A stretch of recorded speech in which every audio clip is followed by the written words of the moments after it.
Insya Allah teman ngajak masih bisa jalan, ya.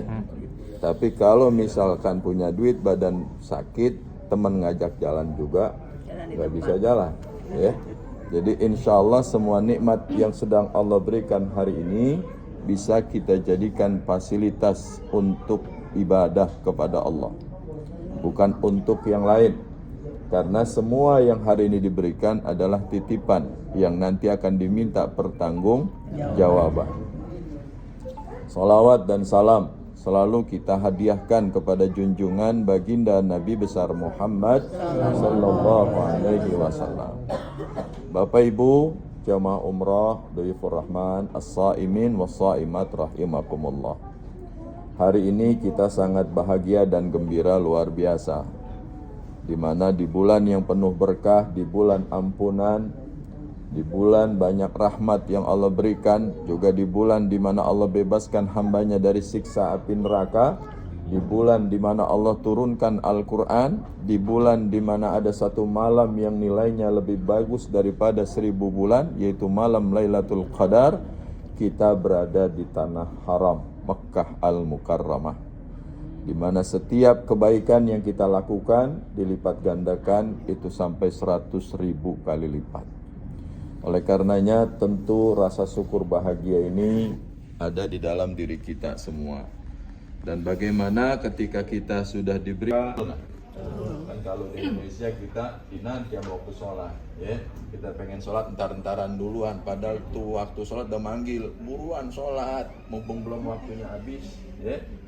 Tapi di sini alhamdulillah kita nungguin waktu sholat sampai ada yang subuh jam 3 udah. Padahal kalau di Indonesia, iya, mendekati waktu azan baru masuk masjid. Jangan-jangan pulang dari sini luar biasa, hari Kamis sudah berangkat ke masjid. Pengen sholat Jumat, ya. Latihan di Mekah ini akan kita bawa pulang ketika sampai ke tanah air. Karena lagi-lagi saya katakan niat kita dari rumah meninggalkan tanah air, keluarga dan juga urusan adalah untuk ibadah ke sini. Kalau pengennya belanja ada di Indonesia.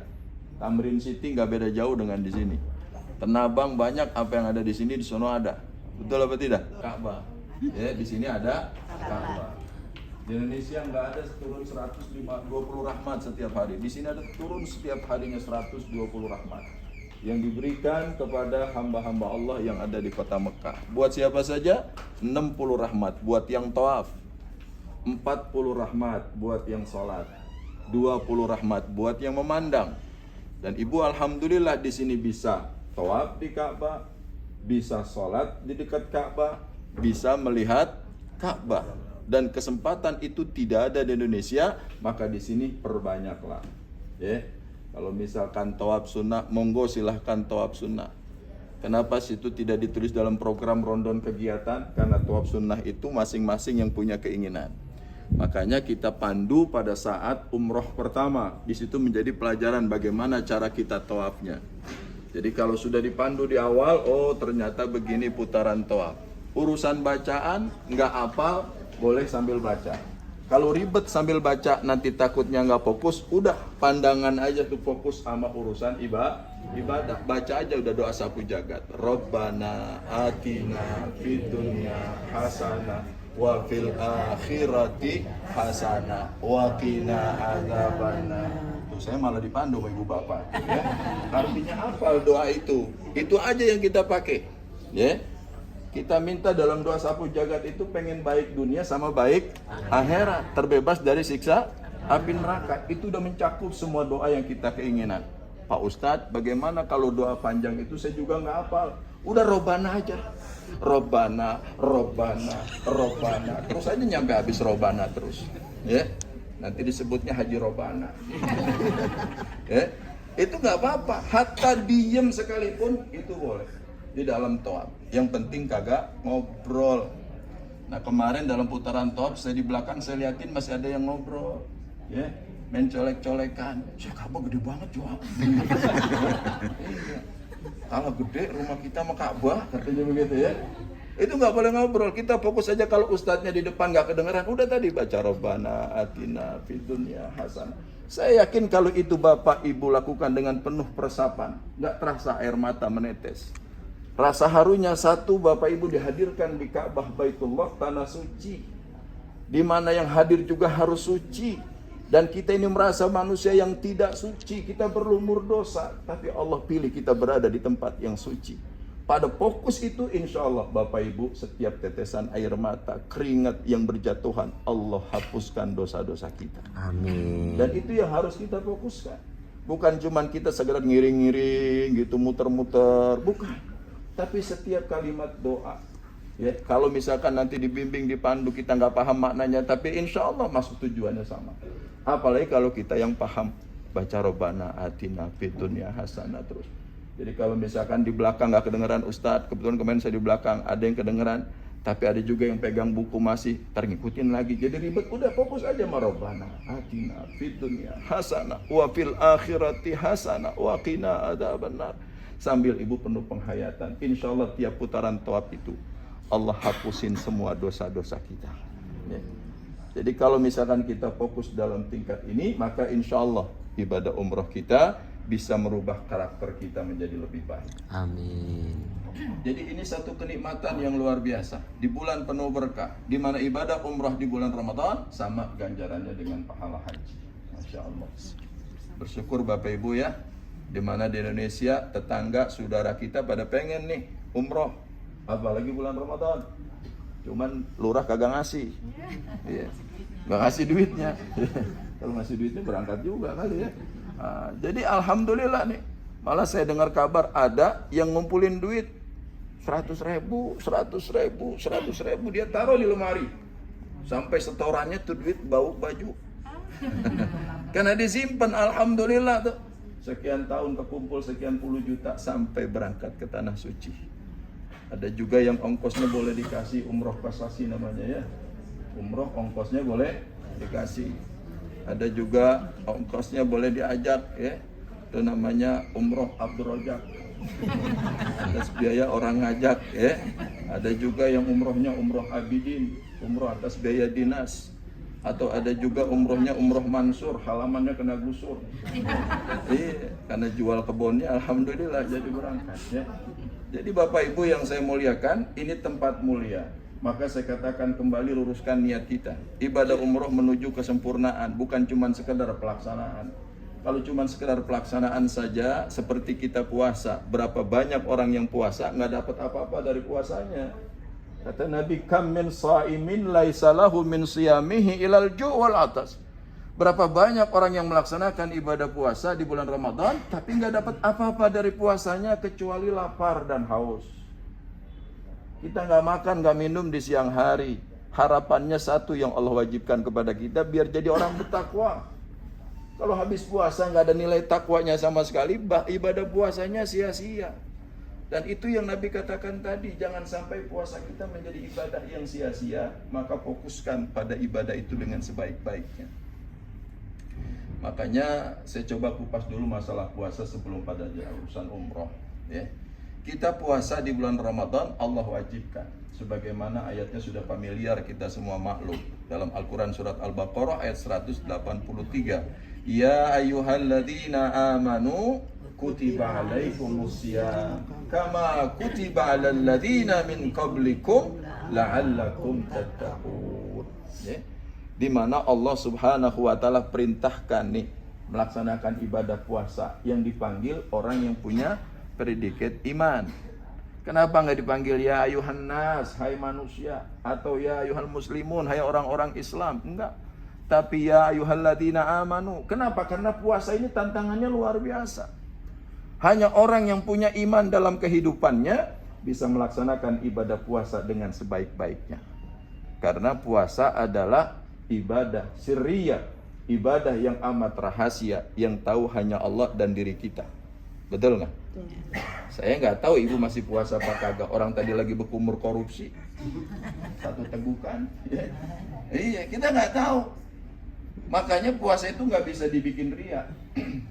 Ada yang mungkin beludah mulu. Kata temennya, lu beludah mulu biar kelihatan gue puasa. Atau jalannya dilemes-lemesin. Apa jadi ukuran lemes itu orang itu puasa? Belum tentu. Benar nggak? Iya. Makanya puasa itu yang nilai Allah dan juga buat Allah.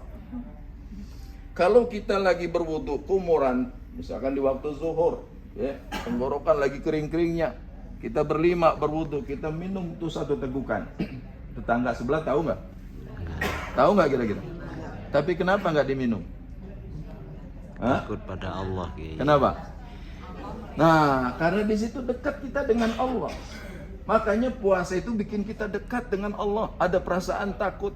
Buat korupsi satu teguk aja kita nggak berani, apalagi korupsi sampai triliunan, kagak berani gitu. Ya?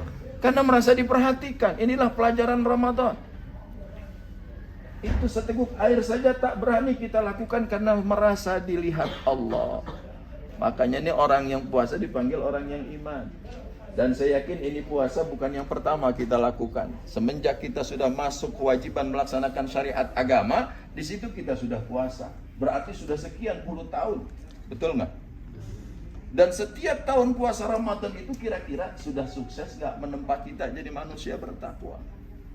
Yang bisa jawab Bapak Ibu sendiri. Kayak sekarang umroh kita nih, yang merasakan nanti ada perubahan dari umroh kita diterima apa enggaknya diri kita masing-masing. Kapan? Dari sini sudah mulai dirasakan dan sampai di tanah air juga sudah dirasakan.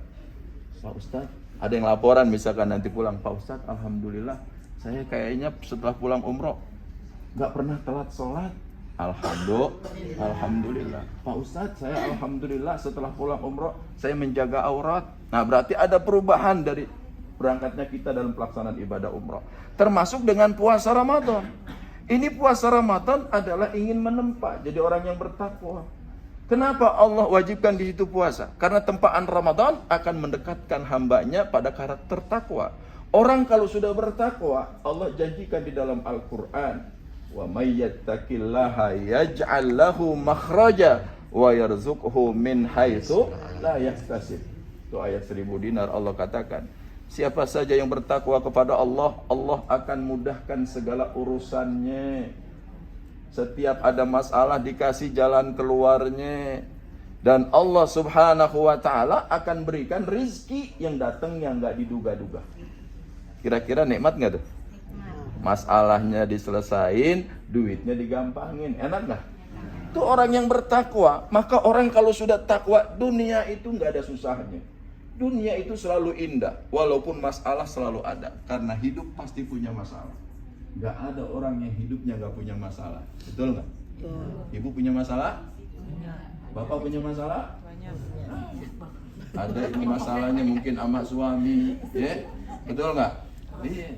Ada masalah kita dengan saudara, ada masalah kita dengan ipar, ada masalah kita dengan anak, ada masalah kita dengan mertua, ada masalah kita dengan orang tua, ada masalah kita dengan pimpinan di tempat kita kerja. Semua masalah itu ada. Tapi orang yang bertakwa kepada Allah, ketika menghadapi masalah itu gak pernah pikirannya mumet, akhirnya mengambil jalan pintas, ya. Betapa banyak orang yang mengakhiri setiap masalahnya itu dengan bunuh diri. Betul nggak? Iya, karena dia pikir itulah jalan keluar atau solusi. Padahal orang yang bertakwa kenapa harus selalu senyum? Dia tahu kemana harus mengadu. Dia tahu Allah tidak akan pernah memberikan ujian di luar kemampuan hambanya. Pasti kita akan mampu menghadapinya. Hanya kepada siapa kita menyandarkan diri itu ketika menghadapi masalah. Ibu punya masalah sama suami, kalau ngadunya sama Allah, masalahnya selesai, rahasia terjamin. Betul nggak? Tapi kalau ibu punya masalah ngadu sama teman, belum tentu masalahnya selesai, yang ada makin ribet. Ibu punya suami, mana jelek, mana galak, mana pelit, mana ngomel mulu. Lengkap banget tuh penderitaan. Iya. Ibu jangan ngadu sama teman. Kalau ibu ngadu sama teman, masalahnya nggak selesai. Malam habis berantem, besok pagi belanja ke pasar, ketemu sama temennya, matanya masih benggul. Tahu benggul? Bengkak. Iya, bengkak kan habis nangis, ya. Kata temennya, "Ngapa lo mata lo bengkak habis nangis ya?" "Iya, gue berantem sama laki gue kemarin." "Emang apa laki lu?" "Laki gue mah gak kayak laki lu." "Ya pasti beda." "Laki gue mah Masya Allah, mana pelit, mana galak, mana jelek, mana ngomel mulu." Apa kata temennya? "Lagian laki begitu lu piara aja." Tuh. Iya. Lagian laki begitu dipiara aja, katanya begitu. "Gua anterin." "Oh, di sana ada dukun hebat." Wah, dukun hebat katanya. Dibawa ke dukun, kira-kira makin bener apa enggak? Enggak, makin dijauhkan dengan Allah. Nyampe ke dukun, mana dukunnya jelek banget lagi. Kata dukunnya bilang begini, Bu, itu laki lagi tidur, di jempol kakinya ada bulunya tuh krok. Ntar bulu kakinya tuh ibu garang. Habis ibu garang, ibu gerus, campurin jadi satu sama teh. Suguhin buat suami, besok suami nunduk aja. Wah, jangan diamalin nih, jangan diamalin. Itu masalahnya nggak selesai. Hatta masalah ibu dengan suami ngadu sama orang tua dengan harap mendapatkan pembelaan. Ibu bawa buntelan nyampe ke rumah mertua, nyampe orang tua ditanya, lu ngapa bawa buntelan? Berantem lu ya sama laki lu? Iya mak, makan tuh pencarian lu, kata maknya. Dulu gue mau kawinin sama si lu kagak mau, cuma dia aja. Sekarang berantem mulu, makan pencarian lu. Wah, kata ibu, kirain dapat pembelaan, katanya malah dimarahin. Tuh. Tapi kalau ibu ngadu sama Allah, tuh suami lagi malam-malam tidur waktu ijabah doa. Ibu ambil wudhu, sholat 2 rakaat munajat. Habis sholat hajat, habis sholat tahajud, ibu angkat 2 tangan sambil ngeliatin suami. Bang, lu udah jelek belagu. Ya Allah, kalau emang ini laki jodoh darimu, berikan sabar pada diriku. Ya Allah, kalau memang ini suami karena nafsuku, berikan aku solusi jalan terbaik karenamu. Itu kan indah. Tetangga tahu nggak? Suami tahu nggak? Tahu digambar kita. Karena suami lagi tidur nggak tahu kita mengadu sama Allah. Allah dengarkan aduan kita. Oh, hambanya yang bertakwa sedang menghadapi kesulitan dalam hidup rumah tangga. Aku akan berikan jalan kemudahan. Tahu-tahu besok pagi ibu lagi nyuci piring, suaminya datang dicium dari belakang. Mama cantik deh. Mama yuk ke toko emas yuk. Ngapain bang? Ayo lihat-lihat emas. Belum terusin ibu punya pikirannya deh. Oke, saya dikasih boleh kawin lagi nggak? Itu paling tidak ada perubahan. Ya banyak penderita ibu-ibu. Allah. Kasihan kan? Kira-kira Allah maha mendengar nggak? Oh, Allah maha mendengar, Bu. Keluhan kita tadi ucap baru di hati saja Allah tahu. Makanya orang kalau sudah dekat dengan Allah, jangankan tangan mengangkat, jangankan mulut berucap, di hati baru punya hajat, Allah kabulkan segala niat. Amin. Masya Allah, indah tuh orang yang sudah dekat. Saya kebetulan dekat dengan wali kota.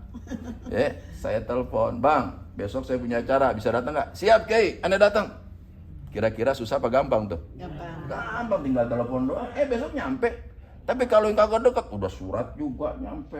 Dikirim melalui ajudan, sebulan lagi tuh. Datangnya belum tentu. Kenapa? Karena nggak dekat. Begitu juga dengan Sang Pencipta. Ibu banyak punya masalah. Maka puasa itu bikin kita dekat dengan Allah. Makanya puasa itu jadi junnah, jadi tameng, jadi perisai dari kita berbuat masalah, berbuat dosa, berbuat maksiat. Orang kalau lagi puasa jangankan yang dosa besar, dosa kecil aja rada susah. Wong bohong aja nunggu maghrib. Gua nggak mau bohong, lagi puasa. Ntar aja nunggu beduk maghrib.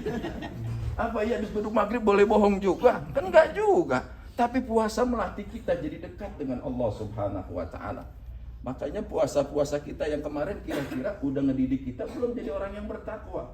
Kalau belum, tahun ini Pak, Bu, perbaiki. Kenapa? Karena mungkin tahun depan kita selesai sudah nggak ketemu lagi dengan Ramadan. Karena itu urusan Allah punya umur, bukan urusan kita. Betul nggak? Jadi hari ini mungkin kesempatan buat kita benar-benar menikmati ibadahnya Ramadan.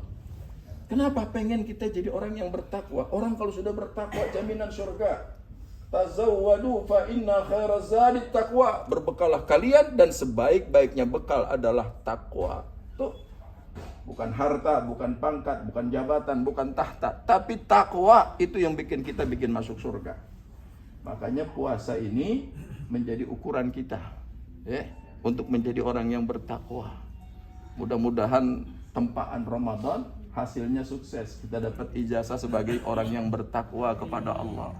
Dan nanti di tanggal 1 bulan Syawal kayaumi waladathu ummu, seperti bayi yang baru dilahirkan dari perut ibunya.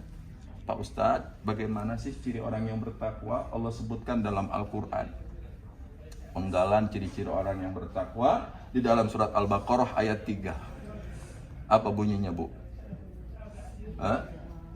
Alladzina yu'minuna bil ghaib wa yuqimunas shalah wa mimma razaqnahum yunfiqun. Itu paling tidak nih. 3 ini aja nih, ya. Apa itu? Yang pertama, percaya kepada yang gaib. Yang gaib itu Allah, malaikat, syaitan. Itu yang gaib yang harus kita imani adanya. Adanya Allah, Puasa bikin kita terasa dekat dengan Allah. Maka perbuatan dosa jangankan yang besar, yang kecil aja rada berat. Betul nggak? Kayak sekarang ibu ada di kota Mekah, tujuannya siapa? Allah tujuannya. Ya, maka segala aturan-aturan dalam pelaksanaan ibadah umroh kita ikuti dengan sebaik-baiknya. Kenapa? Karena kita ingin dapat ridhonya Allah Subhanahu wa Ta'ala. Ibu ucapkan labbaik Allahumma labbaik labbaik la syarika laka labbaik. Kalau Allah jawab nanti la labbaik wala sa'daik. Ya sayang umroh kita. Kenapa? Karena Allah salah lihat niat kita. Saya pergi ke Mekah ini pengen ngelengkapin handphone saya, ada saya foto di depan Ka'bah. Begitu doang. Jadi kayaknya kalau udah foto depan Ka'bah puasnya luar biasa. Padahal bukan itu tujuannya. Betul nggak? Jadi jangan merasa nyesel nanti kalau pulang umroh. Pak Ustadz saya nyesel banget umroh, kenapa? Gak ada fotonya depan Ka'bah. Ya, bukan itu tujuannya. Ya, tapi tujuannya mencari ridha Allah Subhanahu wa Ta'ala. Itu yang pertama. Ya. Yang kedua, ciri orang yang bertakwa adalah wa yuqimunas shalah, mendirikan salat. Ya. Ramadan ini nampak kita banyak ibadah salat yang kita harus kerjakan. Selain salat 5 waktu, salat sunnah rawatib, salat sunnah tarawih, betul nggak? Di mana salat sunnah tarawih sudah mulai kelihatan kendor nih. Kalau kita lihat di kampung kita, beda dengan di sini. Ya, di kampung kita kira-kira sekarang ini makin padat apa makin longgar? Iya, jangankan yang di sono, kita juga kadang-kadang udah malas dah. Masya Allah, padahal malam pertama orangnya belum sampai, sejadah mukena udah nyampe. Dinamain lah gitu. Markona. Biar nggak ada yang mindahin. Orangnya belum ada, sejadah mukenanya udah nyampe musola. Iya, nyari kapling duluan. Hari kelima udah mulai kurang. Banyak kemajuan. Iya, sudah ada kemajuan, musolahnya, masjidnya sudah makin ada perluasan. Ya. Padahal itu tempahan. Kenapa? Karena sholat akan menjadikan kita manusia muttaqin. Kenapa? Karena sholat itu jadikan sarana untuk banyak mengadu kepada Allah dan tempat meminta. Masya Allah. Ya. Makanya sholat tarawih jangan nyari yang cepat, bikin kita enak ibadah. Ini kadang-kadang sholat tarawih nyari jadwal imam. Siapa nih imamnya? Ya dia mah lama. Jangan sholat di sini lah, pindah ke musola sono. Pas sholat di musola sono katanya imam di situ pindah ke sono. Ya Allah. Udah jauh-jauh dia parahin. Imamnya yang lama lagi. Dia kagak sholat tarawih. Ya. Padahal itu tempaan didikan. Kenapa? Karena sholat, kata Nabi, as-salatu imaduddin, faman aqamaha faqad aqamaddin, wa man tarakaha faqad hadamaddin. Sholat itu tiangnya agama. Siapa yang menegakkan sholat, maka insya Allah agama kokoh dalam kehidupannya. Kalau sudah agama kokoh dalam kehidupannya, nggak mudah tuh dirinya berbuat dosa. Kenapa? Sholat sudah mendekatkan dia kepada Allah. Dan juga siapa yang meninggalkan sholat, wa man tarakaha faqad hadamaddin, maka sama dengan menghancurkan agama dalam hidupnya. Ngaku Islam tapi nggak pernah sholat. Makanya sholat itu menjadikan kita manusia yang sempurna dan paripurna. Amin ngapa? Amin. Ngantuk ini ya? Ngantuk nih ngantuk? Belum? Iya. Masya Allah ya. Apa kata? Saya pernah lihat di dalam bungkus rokok Samsu. Ibu tahu nggak rokok Samsu, Bu? Tahu. Di Samsu. Bapak tahu nggak ya? Ya, itu rokok Samsu. Saya buka, saya lihat-lihat di slogan gambarnya itu, ya, ada bintang. Bintangnya berapa itu? 9. Ya, bintangnya 9. Di bawah bintang 9 ada tulisan Ji Samsu. Di bawah Ji Samsu ada angka. Berapa angkanya? 2, 3, 4. Di bawah 2, 3, 4 ada tulisan Patsal 5. Di bawah Patsal 5 ada kalimat PT HM Sampurna. Maksudnya bagaimana Pak Ustadz? Coba urut dari bawah. PT HM Sampurna. PT-nya pasti, HM-nya hidup manusia Sampurna. Jadi pasti hidup manusia sempurna. Bagaimana caranya? Naik ke atas Patsal 5. Pelaksanaan sholat 5 waktu. Mana waktunya? 2, 3, 4. 2-nya subuh, 3-nya maghrib, 4-nya zuhur, asar, isya. Kalau itu kita kerjain, derajat naik ke atas. Ji Samsu, jiwa kita sampai ke surga. Amin. Luar biasa.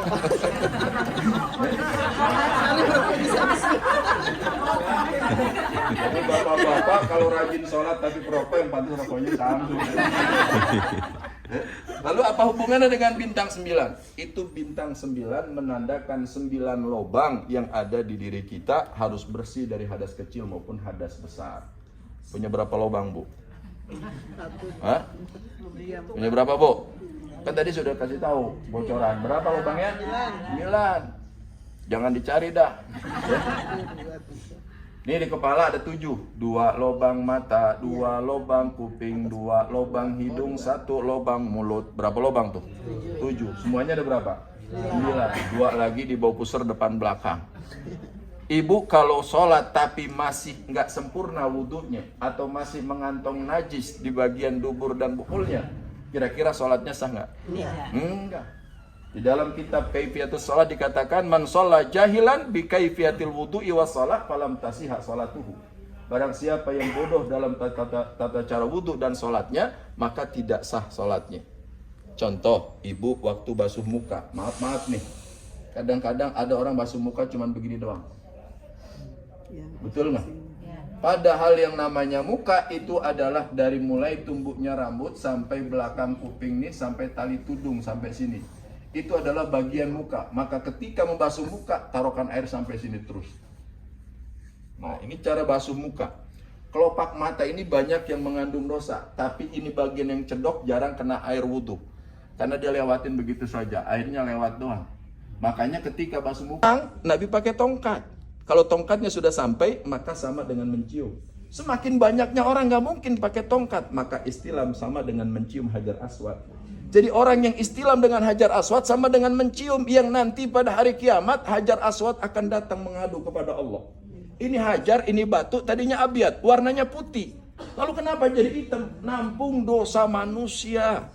Jadi orang yang istilam dosanya disedot sama tuh hajar aswad. Dosa kita banyak nggak? Pengen disedot? Iya, kalau pengen disedot istilahnya biar benar. Bismillahirrahmanirrahim, dikecup. Bismillahirrahmanirrahim, dikecup. Begitu.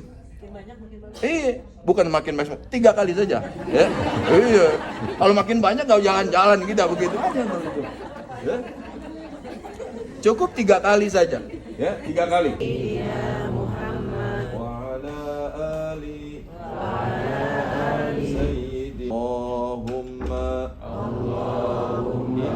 nas'aluka ridhaka wal jannah fil akhirati hasanah wa fil akhirati hasanah wa qina adzaban nar jannata wa adkhilna al jannata ma'al abrar